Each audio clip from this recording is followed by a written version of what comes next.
Hai, selamat datang pada pembelajaran IPA. Untuk kali ini, kita akan membahas mengenai klasifikasi materi. Materi ini merupakan materi untuk kelas 7, semester 1 untuk bab yang ketiga. Pertemuan kali ini, kita akan membahas mengenai zat padat, zat cair, dan gas.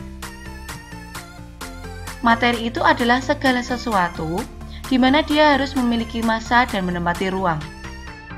Manusia, hewan, tumbuhan, dan benda-benda di sekitar kita itu termasuk materi. Berdasarkan wujudnya, materi ini dibagi menjadi 3 kelompok, yaitu yang pertama, zat padat, kemudian ada zat cair, dan ada zat gas. Untuk yang pertama, kita akan membahas mengenai zat padat terlebih dahulu. Kita lihat percobaan berikut ini. Di sini ada percobaan, batu kita taruh pada gelas ukur, kemudian kita pindahkan kepada toples.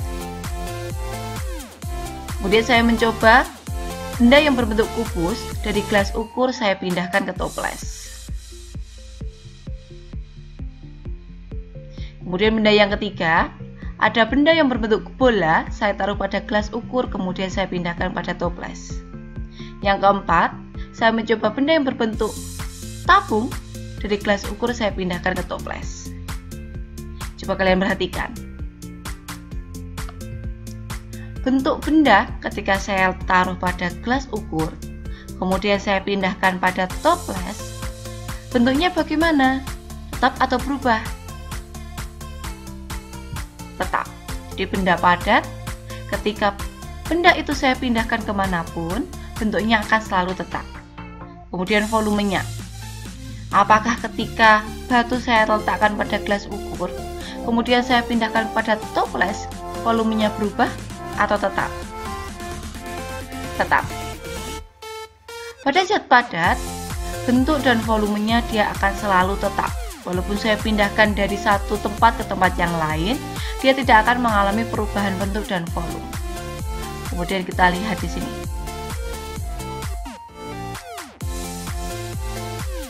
Kita melihat partikel-partikel yang terdapat pada benda padat.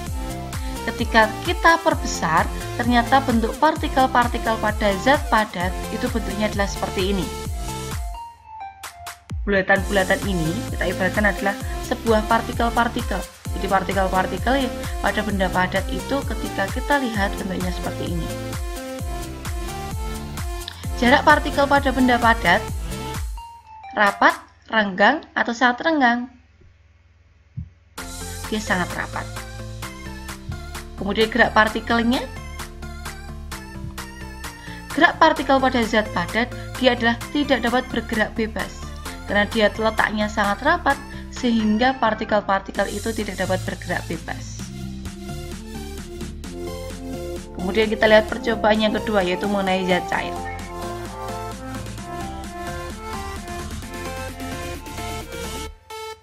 Ada zat cair, dari tabung saya pindahkan kepada gelas yang lain, kemudian pada gelas yang berbentuk seperti ini, dan yang terakhir saya pindahkan kepada bentuk labu seperti ini.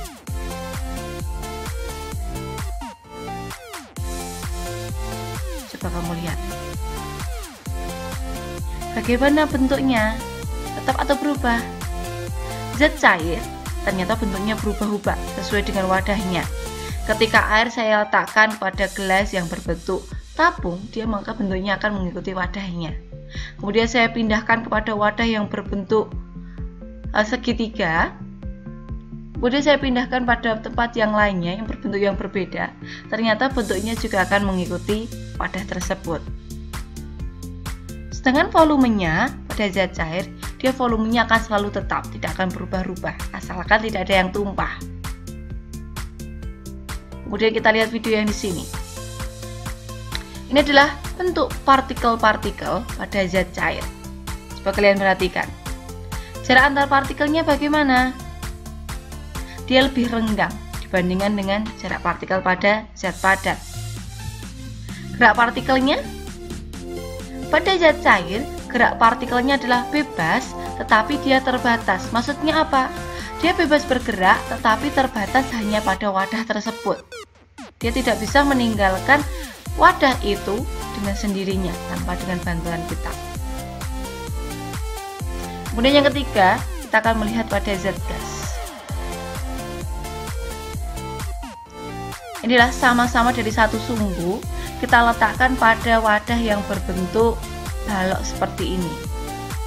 Kemudian sumbu itu kita taruh pada benda yang berbentuk bola seperti ini.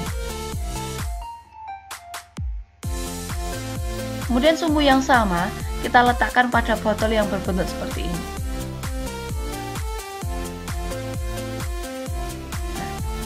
Dari 3 percobaan ini dapat kita lihat bentuk pada zat gas ternyata bentuknya dia adalah selalu berubah-ubah. Volumenya dia juga berubah-ubah sesuai dengan wadahnya. Ketika wadahnya besar ternyata volumenya besar.